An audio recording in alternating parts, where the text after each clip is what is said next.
Hello everyone. आज हम लोग क्लास 8 साइंस का first chapter crop production and management का थर्ड टॉपिक देखेंगे। वो है प्रिपरेशन ऑफ सॉइल्स। इसके पहले हम लोगों ने दो वीडियो बना चुके हैं, उसको जाके आप विजिट करें। फर्स्ट में पार्ट में हम लोगों ने डिस्कस किया है कि क्रॉप्स क्या होता है, फिर टाइप्स ऑफ क्रॉप्स क्या होता है।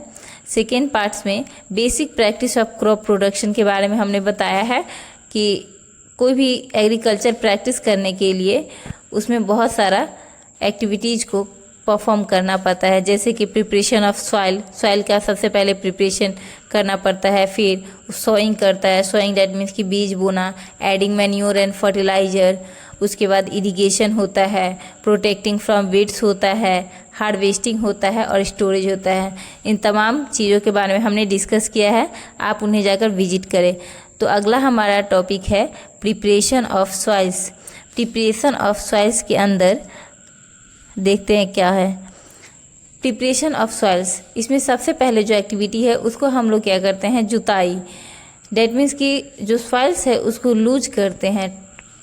टाइट जो सॉइल्स होता है ना, काफ़ी टाइट, एक क्रॉप को उगा लिए उसके बाद खेत को छोड़ दीजिए तो वो काफ़ी, उसका जो मिट्टी है वो काफ़ी टाइट होता है, तो उसको हमको लूज करना रहता है। और फिर जो नीचे का जो सॉइल होता है उसको ऊपर और ऊपर के सॉइल को नीचे, उसको टर्निंग करना पड़ता है। ये जो प्रोसेस होता है ना, इसको प्लफिंग बोलते हैं। इसका कल्टीवेटर की मदद से हम लोग इसको करते हैं, इस एक्टिविटीज़ को। तो सबसे पहले प्रिपरेशन ऑफ सॉइल के अंदर क्या आता है कि हम लोग सॉइल को टर्न करते हैं, ऊपर के सॉइल को नीचे और नीचे के सॉइल को ऊपर करते हैं with the help of cultivator. और इसको क्या करते हैं, लूज करते हैं। लूज क्यों करते हैं? क्योंकि लूज अगर रहेगा तो जो अगला जो फसल है, अगला जो क्रॉप्स है, उसका जो रूट्स है वो काफ़ी अंदर सॉइल के अंदर जाएगा और वहाँ से मिनरल वाटर को एब्जॉर्ब कर पाएगा।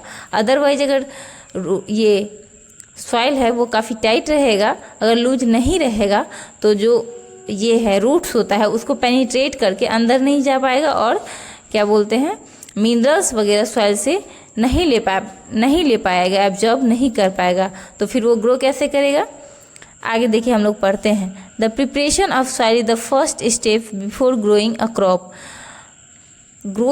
किसी भी क्रॉप को उगाने के लिए सबसे जो फर्स्ट स्टेप है वो है प्रिपरेशन ऑफ सॉइल। क्या है? प्रिपरेशन ऑफ सॉइल है। One of the most important task in agriculture is to turn the soil and loosen it.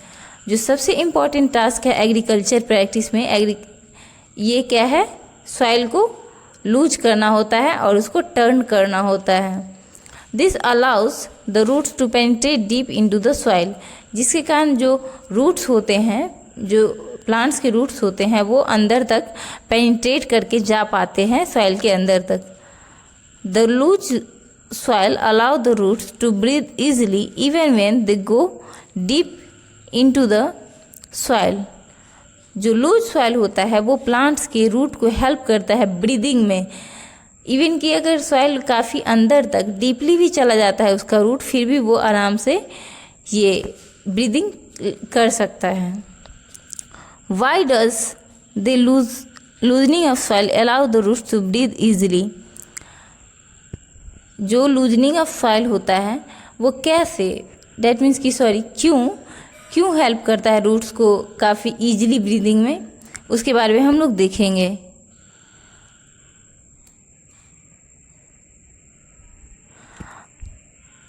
The loosened soil helps in the growth of earthworm and microbes present in the soil. जो loosen soil होता है, जो मतलब काफ़ी loose किया हुआ जो soil होता है, उसमें है ना आराम से अर्थवर्म ग्रो कर सकता है, या फिर जो माइक्रोब्स होता है उसमें प्रेजेंट होता है सॉइल में, वो ग्रो करता है अर्थवर्म जो है वो काफ़ी इसको फार्मर का फ्रेंड भी बोला जाता है। फार्मर फ्रेंड किसको बोला जाता है? अर्थवर्म को बोला जाता है। अर्थवर्म डेट मीन्स कि केचुआ। बारिश के मौसम में आप देखते हुए कहीं कहीं पे रोड वगैरह पे भी बहुत सारा अर्थवर्म रहता है। These organisms are the friends of the farmer since they further turn and loosen the soil and add humus to its। जो ये ऑर्गेनिज्म होता है, अर्थवर्म होता है, वो ये फार्मर का फ्रेंड्स होता है। ये क्या करता है कि जो सॉइल होता है उसको टर्न करता है और इसको लूज करता है और इसमें ह्यूमस मिलाता है। ह्यूमस दैट मीन्स कि ह्यूमस जो किसी प्लांट के लिए न्यूट्रिएंट्स का काम करता है, दैट मीन्स कि ये क्या हो गया, मैन्यूर का काम करता है। ह्यूमस क्या करता है, मैन्यूर का काम करता है, ये प्लांट्स को न्यूट्रिएंट्स प्रोवाइड करता है। But why soil needs to turn and loosen it, soil की ज़रूरत क्यों हो पड़ता है उसको, ये मतलब ऊपर से नीचे के टर्न होने का, मतलब नीचे वाला सॉइल को ऊपर करने का और ऊपर वाले सॉइल को नीचे करने का। हम लोग कल्टीवेटर से वही तो करते हैं। सॉइल जो बहुत बड़ा बड़ा ये रहता है टुकड़ा, उसको छोटा छोटा टुकड़ा में बदल देते हैं एंड जो ऊपर का सॉइल होता है वो नीचे जाता है, नीचे का सॉइल ऊपर आता है। You have learnt in these previous classes that soil contains minerals, waters, air and some living organism. आप लोगों ने प्रीवियस क्लास में पढ़ा होगा जो सॉइल्स होता है उसमें बहुत सारे मिनरल्स होते हैं, वाटर्स होते हैं, air and some living organism, उसमें एयर्स भी प्रेजेंट होते हैं और बहुत सारे लिविंग ऑर्गेनिज्म भी प्रेजेंट होता है। In addition, dead plants and animal get decomposed by soil organism. चूँकि सॉइल्स में बहुत सारे जो लिविंग ऑर्गेनिज्म होते हैं, डैट मीन्स कि फंजाई और बैक्टीरिया के बारे में ये बात कर रहा है, उसमें क्या करता है वो जो फंजाई और बैक्टीरिया जो डेड प्लांट्स होते हैं और एनिमल्स होते हैं उसको डिकम्पोज करते हैं। क्या करते हैं, उसको डिकम्पोज कर देते हैं, उसको छोटा छोटा टुकड़ा में तोड़ देते हैं और उसमें के अंदर जो भी मिनरल्स होते हैं वो सॉइल को प्रोवाइड कर देते हैं। In this way various nutrients in the dead organism released back into the soil. इस तरीके से बहुत सारे जो वेरियस न्यूट्रिएंट्स होते हैं, पोषक तत्व होते हैं डेड ऑर्गेनिज्म में, जैसे कि कोई भी ऑर्गेनिज्म मरता है उसमें कार्बन, आयरन वगैरह जो भी रहता है वो फिर से किस में चला जाता है, सॉइल्स में चला जाता है। और ये किसके हेल्प से जाता है, डिकम्पोजर्स के द्वारा। डिकम्पोजर्स किस में रहते हैं, सॉइल्स के अंदर प्रेजेंट होते हैं। बहुत सारा जो ऑर्गेनिजम्स के बारे में ये बात कर रहे हैं, ये ऑर्गेनिज्म बैक्टीरिया और फंजाई है जो कि डिकम्पोजर्स का काम करता है। वो जो ये डेड ऑर्गेनिज्म होता है उस पर डिकम्पोज करके उसके न्यूट्रिएंट्स को सॉइल में फिर से मिला देता है। This nutrients are again absorb by the plants, और ये जो न्यूट्रिएंट्स होता है फिर से प्लांट्स को मिल जाता है। Since only a few centimetres of top layer of soil supports plant growth, क्योंकि हम लोग जानते हैं कि ये जो सॉइल का जो अपर लेयर का है, जो टॉप लेयर का है, वो कुछ पार्ट ही, कुछ सेंटीमीटर तक ही प्लांट के ग्रोथ को सपोर्ट करता है, क्योंकि उसमें बहुत सारा मात्रा में ह्यूमस प्रेजेंट होता है। अगर नीचे वाले सॉइल को देखा जाए तो वो हेल्प नहीं करता है सॉइल ये प्लांट्स के ग्रोथ में। Turning and loosening of soil brings the nutrient rich soil to the top so that plants can use them nutrients. Turning और लूजनिंग से क्या होता है कि जो सॉइल्स होता है, ये सॉइल्स नीचे का सॉइल्स जो कि न्यूट्रिएंट रिच होता है वो ऊपर आता है, और फिर जो ऊपर वाले जो सॉइल्स जिसको एब्जॉर्ब कर लिया है प्लांट, जिस सॉइल से न्यूट्रिएंट्स को एब्जॉर्ब कर लिया है वो नीचे चला जाता है। थस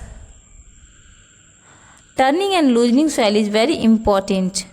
इसलिए जो टर्निंग और लूजनिंग सॉइल्स होता है, सॉइल का टर्निंग या फिर उसको लूज करना, ये काफ़ी इम्पॉर्टेंट होता है किसी भी क्रॉप्स के कल्टीवेशन के लिए, उसको उपजाने के लिए। द प्रोसेस ऑफ, ये इम्पॉर्टेंट है इसके, the process of loosening and turning the soil is called tilling और प्लफिंग। ये जो प्रोसेस होता है लूजनिंग और टर्निंग, सॉइल का लूजनिंग और टर्निंग करने का जो प्रक्रिया होता है, इसको टिलिंग या फिर प्लफिंग बोलते हैं। टिलिंग मतलब जुताई, अगर हिंदी में बोले तो इसको जुताई बोलते हैं। This is done by using the प्लफ। ये किसके द्वारा किया जाता है, प्लफ के द्वारा किया जाता है, मतलब हल के द्वारा किया जाता है। अब तो कल्टीवेटर वगैरह के द्वारा भी किया जाता है। Plough are made of wood और आयरन। जो प्लफ होता है वो वुड और आयरन का बना होता है। ये आपको कभी बहुत ही कम देखने को मिलता होगा, क्योंकि अब तो सब ट्रैक्टर में कल्टीवेटर आता है फिर या रोटावेटर आता है, उससे लूजनिंग और फिर प्लफिंग और टिलिंग किया जाता है। जो प्लफ है वो आप लोगों ने नहीं देखा होगा, वो हल होता था जो लकड़ी का और फिर आयरन का बना होता था। If the soil is very dry, अगर सॉइल बहुत ज़्यादा ही सूखा है, it may need watering before ploughing, अगर सॉइल बहुत ज़्यादा सूखा है तो मतलब जुताई से पहले, उसको प्लफिंग से पहले उसको पानी देना ज़रूरी होता है। The ploughed field may have weak crumbs of soils called crumbs, जो ये होता है प्लफ्ड फील्ड होता है, उसमें बिग क्लम्प्स होता है, बड़ा बड़ा टुकड़ा होता है, लाइक हाँ बड़ा बड़ा जो टुकड़ा होता है उसको क्रम्प्स बोलते हैं। उसी क्रम्प्स को है ना छोटे छोटे पार्ट्स में डिवाइड किया जाता है, बहुत ही महीन, लाइक आटा की तरह। It is necessary to break this crumbs, levelling the field is beneficial for sowing as well as for irrigation. इसलिए जो वो क्रम्प्स है, क्रम्प्स को ब्रेक डाउन करना पड़ता है, उसको तोड़ना पड़ता है छोटे छोटे पार्ट्स में, और फिर इसके बाद सॉइल का लेबलिंग कर देते हैं। लेबलिंग दैट मीन्स कि अगर जो बच्चा गांव से बिलोंग करता है या फिर जिसके यहाँ खेती होता है तो उसके यहाँ मतलब उन लोग जानता होगा कि वहाँ पे क्यारी वगैरह बना दिया जाता है, उस सॉइल को है ना बीच से लेवल कर दिया जाता है। ये इरिगेशन या फिर जो बीज बुआई है उसमें काफ़ी हेल्प करता है। Labelling of soil is done with the help of labeller, जो ये लेबलिंग होता है सॉइल का वो लेबलर के हेल्प से किया जाता है। लेबलर एक टूल्स होता है जो कि हेल्प करता है लेबलिंग में। Sometimes manure is added to the soil before tilling, कई बार जो ये मैन्योर होता है, मैन्योर डेट मीन्स की खाद, वो टिलिंग से पहले, जुताई से पहले उसको उसमें खेत में डाल दिया जाता है। जैसे गोबर, जो गोबर होता है ना ये इसका एनिमल्स का, वो उसमें बहुत ज़्यादा ही मात्रा में ये होता है, वो मैन्योर होता है जो कि हेल्प करता है प्लांट के ग्रोथ में। या नहीं तो कई बार जो एक धैंचा का प्लांट्स होता है वो ग्रीन छोटा छोटा ही रहता है, तो उसको कल्टीवेट कर दिया जाता है, तो वो जो होता है ना वो ग्रीन मैन्योर, काफ़ी अच्छा ग्रीन मैन्योर होता है, वो बहुत ज़्यादा ही हेल्प करता है प्लांट के ग्रोथ में। तो कई बार जो ये होता है टिलिंग से पहले ही सॉइल में क्या मिक्स कर दिया जाता है, मैन्योर को मिक्स कर दिया जाता है। अगर खेत बहुत ज़्यादा ही ये है सूखा हुआ है तो उसमें क्या डाल दिया जाता है, पानी डाल दिया जाता है। This helps in proper mixing of manure with soils, इससे क्या होता है कि जो मैन्योर होता है वो सॉइल से काफ़ी अच्छे से मिक्स हो जाता है। जब हम लोग प्लफिंग या टिलिंग करते हैं तो उस समय जो ये मैन्योर होता है वो काफ़ी अच्छे से सॉइल में मिक्स हो जाता है।